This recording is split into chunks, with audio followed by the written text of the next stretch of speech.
The first day of 7th grade was supposed to be like any other. Awkward glances, nervous laughter, and the dull hum of introductions. But the moment Max Carter walked into room 314, everything shifted.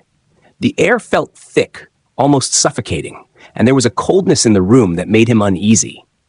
Mrs. Gristle, the new teacher, stood at the front of the class, her piercing gaze sweeping over the students like a hawk sizing up its prey. Her cold smile didn't reach her eyes, and Max immediately felt the weight of her presence, a sense of unease creeping up his spine. She was tall and thin, with sharp features that seemed to be carved out of stone. Her hair was pulled back tightly, as if every strand had been forced into submission. The deep, dark circles under her eyes made it clear she hadn't gotten a decent night's sleep in years. She wore a long, black dress that looked out of place in the bright, slight, cheerful classroom filled with posters of school spirit and motivational quotes. It was almost as if she belonged in another time, another world, and Max couldn't help but wonder if she'd just wandered out of some creepy old mansion and decided to teach middle school as a side gig. "Welcome to room 314, she said, her voice smooth and cold, like the edge of a knife.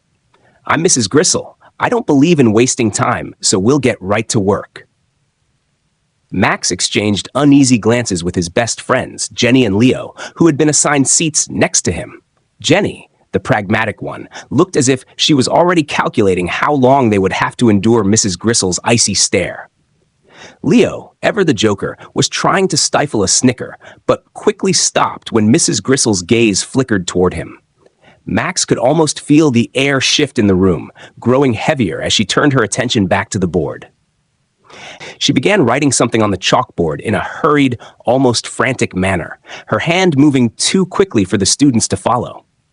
Max squinted, but the words seemed to flicker and blur before his eyes, as if the chalk was not making marks on the board at all. He rubbed his eyes and looked again, but the strange symbols she'd written remained indecipherable, like a foreign language that didn't belong in a classroom. Max's confusion grew, but he didn't dare speak up. Mrs. Gristle had a way of making you feel like even breathing too loudly was a violation of some unspoken rule. She turned back to the class, her eyes narrowing slightly as she surveyed the room. "I expect respect in this classroom," she continued, her voice cutting through the silence. "I do not tolerate disruptions, distractions, or disobedience. If you fail to follow my instructions, there will be consequences." Her eyes locked onto Max for just a moment, and he felt a chill run down his spine. It was as if she could see right through him, like she knew exactly what he was thinking. Max quickly turned his gaze away, focusing on the desk in front of him. But the discomfort in the air didn't fade. There was something about Mrs. Gristle that unsettled him deeply, something he couldn't quite put his finger on. It wasn't just her eerie demeanor or the way her voice seemed to freeze the very air around her. It was something more, something lurking beneath the surface, waiting to reveal itself.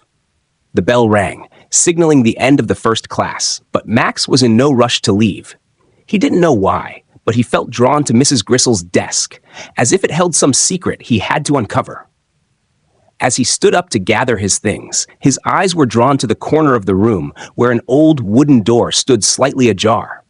It was the only thing in the room that wasn't pristine or new. It looked out of place, almost like it didn't belong in a modern school. Before he could ask Jenny or Leo if they had noticed it too, Mrs. Gristle's voice cut through the noise. "Max Carter, I'd suggest you take your time and learn what's truly important here this year." Max froze. How did she know his name? It wasn't on the roll yet, and she hadn't called it. He turned slowly to look at her, but she was already looking away, as if she hadn't spoken at all.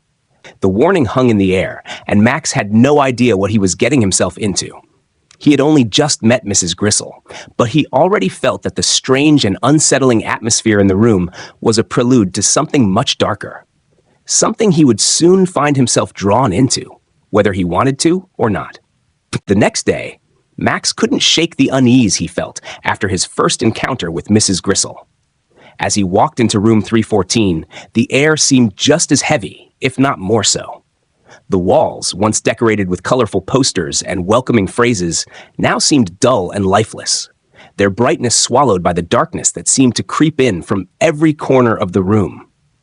The clock on the wall ticked loudly, the sound echoing in the otherwise silent classroom. Max sat down at his desk, glancing at Jenny and Leo, who were already seated next to him. Jenny's brow was furrowed, her eyes scanning the room with the same wariness that Max felt. Leo, as usual, was trying to lighten the mood by tapping his fingers on the desk in a rhythmic pattern, but his nervous energy was palpable. "Something's off today," Leo muttered, his voice low. Jenny nodded. "I don't know what it is, but I feel like we're being watched. It's like she knows everything we do, even when she's not looking." Max didn't reply. He couldn't put it into words, but he felt it too. Mrs. Gristle was no ordinary teacher, and it wasn't just her strange demeanor or the way she kept staring at them as if she could see into their very souls. It was something deeper, something darker, and Max could feel it pulling at him, tempting him to uncover whatever secret Mrs. Gristle was hiding. The bell rang, signaling the start of class, and Mrs. Gristle entered. She didn't speak a word as she walked to the front of the room, her eyes scanning the students as she passed. Her heels clicked sharply against the floor, the sound echoing like a countdown to something unknown. Max sat up straighter, his heart racing as she turned toward the blackboard. She didn't write anything immediately, but instead turned to face the class, her gaze lingering on each student for a moment longer than usual. When her eyes met Max's, the chill he had felt the previous day returned in full force. "You all seem unusually quiet today," she said, her voice smooth and icy. "I hope you're not expecting things to be easy. I don't tolerate laziness or boredom. If you want to learn in my class, you will give me your full attention, or you will leave." The words hung in the air like a heavy weight. Max swallowed hard, his palms starting to sweat. He glanced at Jenny, who was biting her lip, clearly struggling to hide her unease, and Leo, who had gone completely still, his usual carefree expression replaced with one of deep concentration. Mrs. Gristle's eyes moved across the room once more, and Max felt as if she was looking directly into him, as if she could read his every thought. He quickly turned his gaze toward the desk, hoping that his discomfort wouldn't be obvious. Without another word, Mrs. Gristle began writing on the board again, this time with even more speed and precision. The symbols that appeared were the same as those from the day before, strange, twisting shapes that Max couldn't make sense of. It was as if they were shifting before his eyes, blurring in and out of focus, leaving him with a sense of confusion and dread. Jenny raised her hand cautiously, her voice shaky when she spoke. "Mrs. Gristle, what are those symbols? We've never seen anything like that before." Mrs. Gristle's expression didn't change, but her eyes narrowed slightly, a flicker of something cold passing through them. "You're not here to ask questions, Miss Allen. You're here to learn. If you don't understand something, that is your problem to figure out. No more interruptions." Jenny's hand fell to her side, and Max could see the flush of embarrassment creeping across her face. But the unease wasn't just about the teacher's coldness, it was about what she had said. "That is your problem to figure out."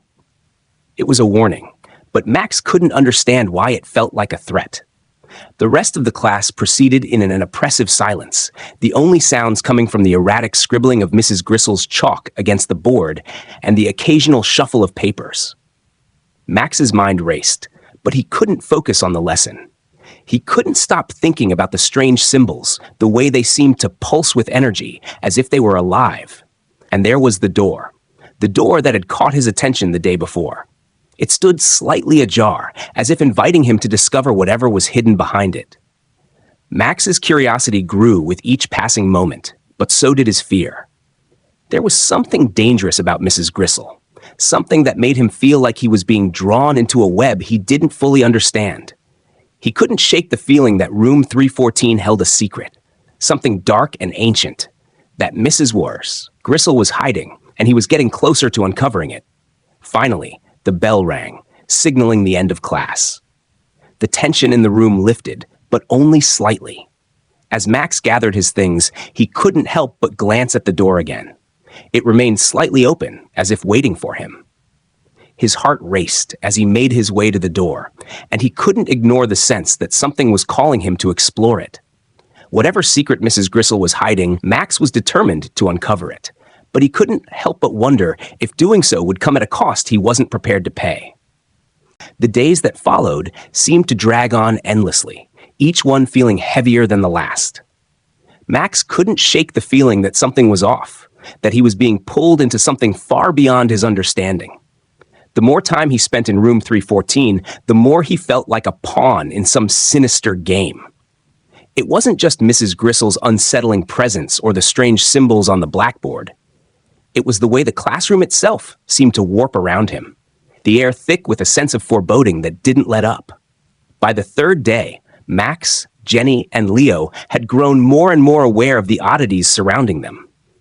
Mrs. Gristle's lessons were becoming more cryptic, her words like riddles that hinted at something darker. The symbols on the board grew more elaborate, more twisted, as if each one was a key to unlocking something terrible, something that no one was meant to understand. The students no longer dared ask questions. Even the simplest inquiry seemed to provoke a sharp, icy response from their teacher. It was during a particularly quiet moment in class that Max first noticed it, a faint whisper, barely audible over the sound of Mrs. Gristle's chalk scraping across the board. At first, he thought it was just his imagination, a trick his mind was playing on him due to the mounting tension in the room. But then he heard it again, clearer this time. It was a voice, soft but insistent, coming from the corner of the room near the old door that always seemed to be slightly ajar.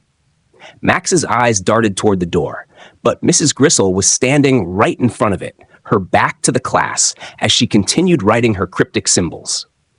The voice, however, persisted, though it was still too faint to make out the words.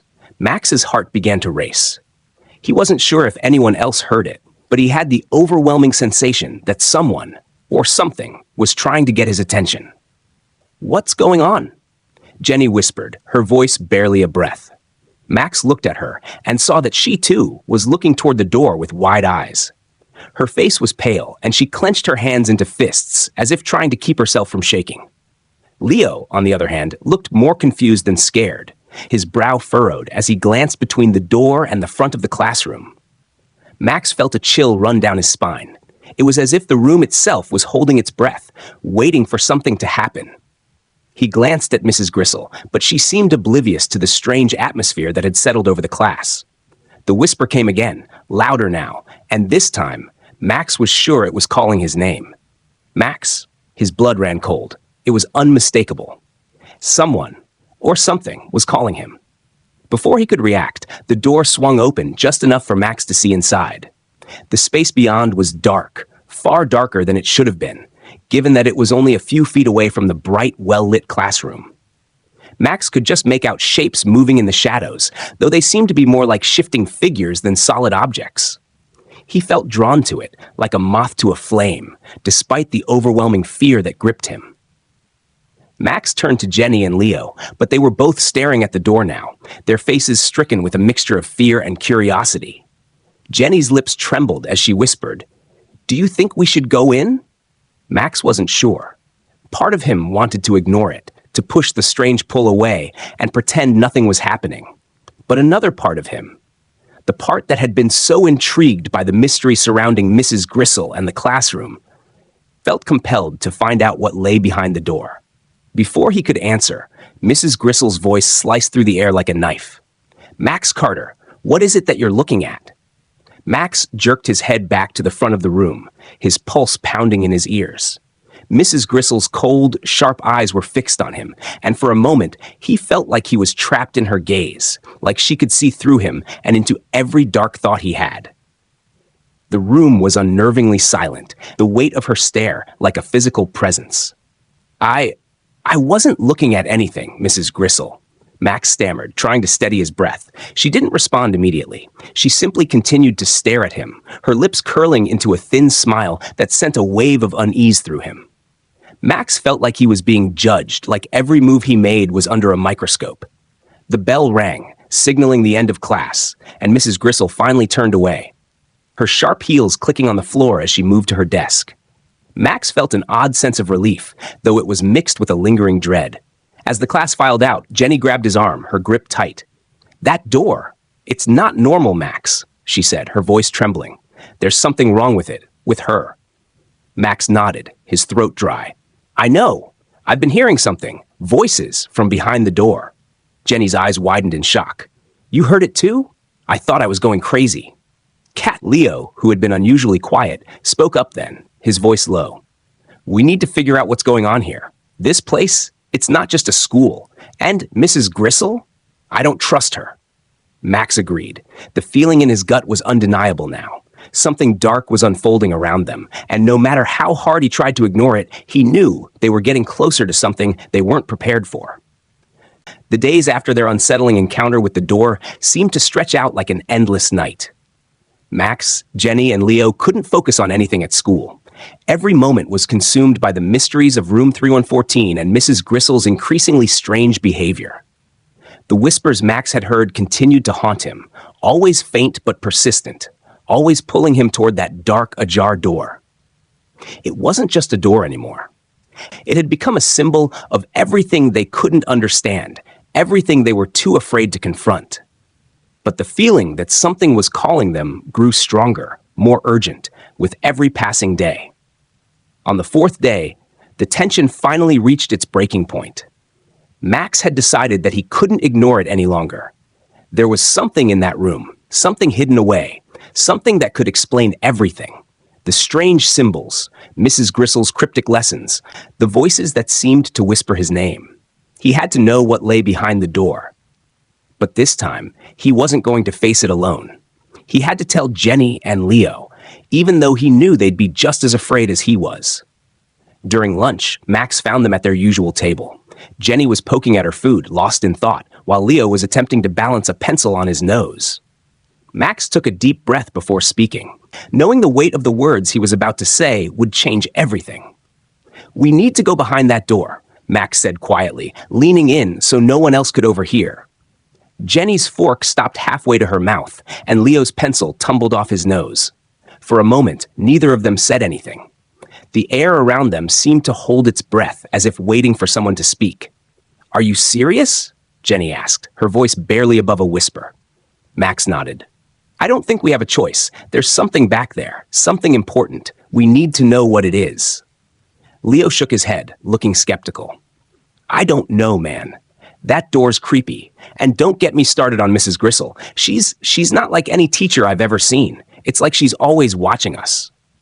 I've heard it too, Max said, his voice steady. The whispers, they're calling me. I think they're calling us. We can't just ignore it. Jenny looked back and forth between them, her face conflicted. Okay, but what if we're wrong? What if it's some kind of trap? Mrs. Gristle doesn't seem like the kind of person who'd let us wander around, poking our noses where they don't belong. I don't think we can trust her, Leo muttered, glancing over his shoulder toward the teacher's lounge, as though Mrs. Gristle might be lurking there. But we've got to do something. If we don't, we'll never know what's really going on. Jenny bit her lip, clearly torn, but after a long pause, she nodded reluctantly. All right, but we have to be careful. If we get caught, there's no telling what she might do. Max felt a mix of excitement and fear wash over him. This was it. They were really going to go behind the door, and once they did, there was no turning back.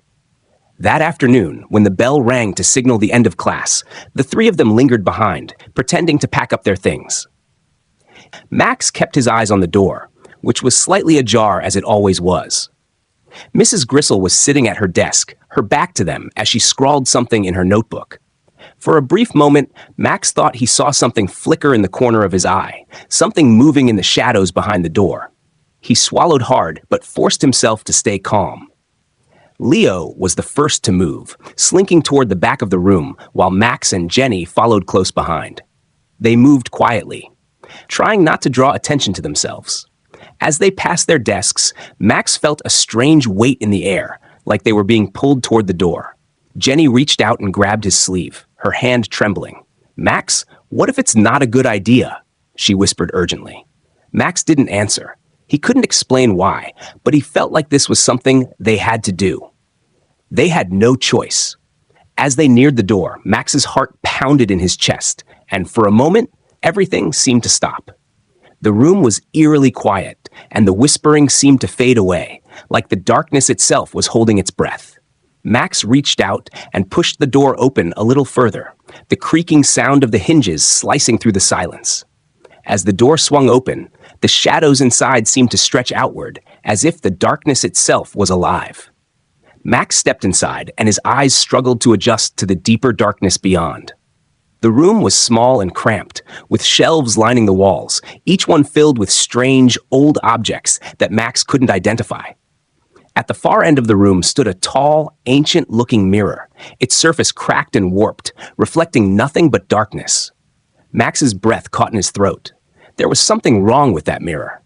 It wasn't just old, it felt like it was more than a mirror, like it held some kind of power. He could feel its pull, like it was calling to him, urging him to come closer.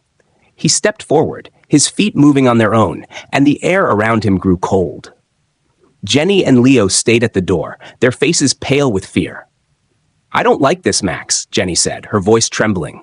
"We need to leave." But Max couldn't tear his eyes away from the mirror. Something inside him, something deep within his gut, told him that the answers they were looking for were right there, within the reflection of the broken glass. Before he could stop himself, he reached out to touch it. The moment his fingers brushed the surface, everything around him seemed to shift. The shadows in the room began to twist and writhe, and the whispers, now louder than ever, filled his ears. "Max? Max? You've come? Come to set us free." Max recoiled, his heart racing as the voice seemed to come from everywhere at once. The mirror's surface rippled, like water disturbed by a stone, and Max realized with a sinking feeling that he had just unlocked something he wasn't ready to face. The moment Max touched the mirror, everything changed. It felt as though the very air around him thickened, pressing against him like an invisible force. The whispers that had been faint and distant before now surged forward, drowning out all other sound. Max pulled his hand back in a panic, but it was as if the mirror had latched onto him, holding him in place. His heart pounded in his chest, each beat louder than the last, and he could barely breathe, overwhelmed by the strange, suffocating presence that seemed to fill the room. Jenny and Leo were still standing by the door, their faces pale with fear.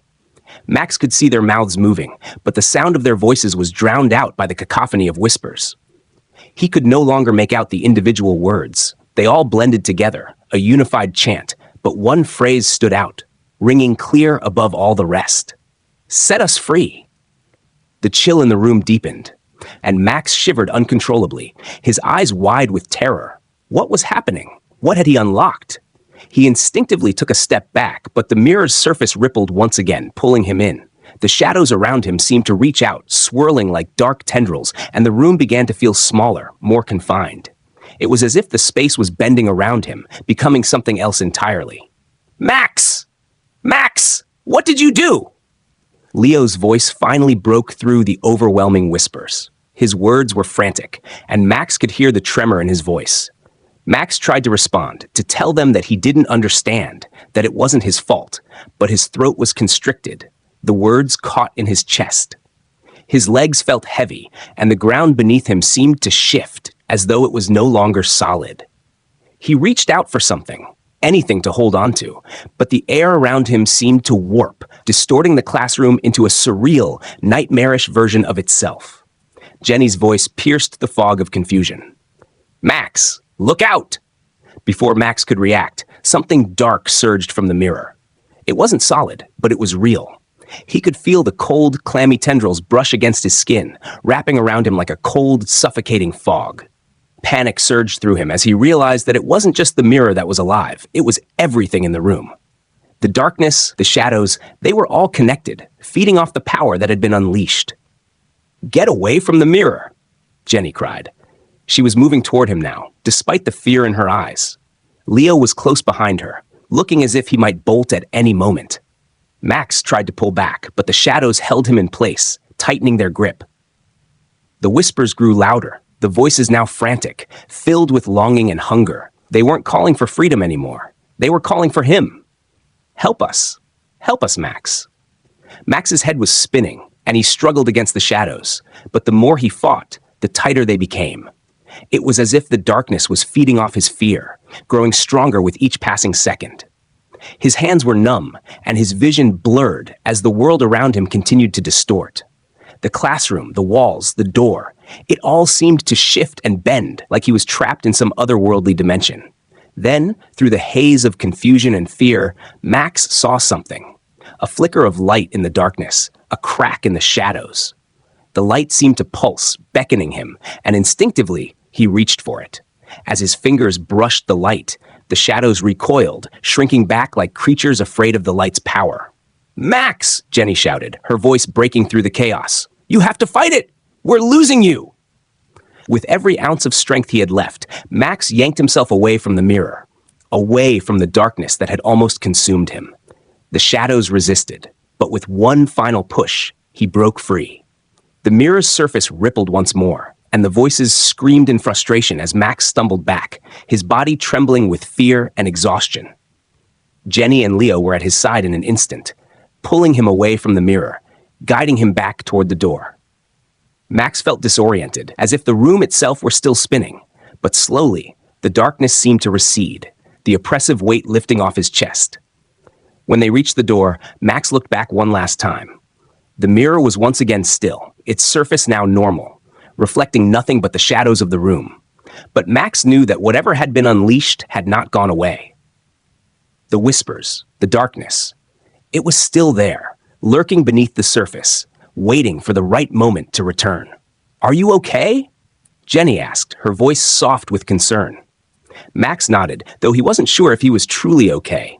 His heart was still racing, and his mind felt scrambled, as though he had barely escaped something terrible. But there was no time to dwell on it. They had to leave. They had to get out before the room could consume them completely. Leo, looking even more shaken than Max felt, turned toward the door. "Let's go. I don't care what's going on here. I'm done with this place." Max didn't argue. As they stepped out into the hallway, the door to room 314 swung shut behind them with a final, heavy thud. For the first time since entering the room, Max felt a brief sense of relief. But that relief was fleeting, as he knew that whatever had just happened was only the beginning. The whispers would return. The darkness would come back, and this time it might not let them escape so easily.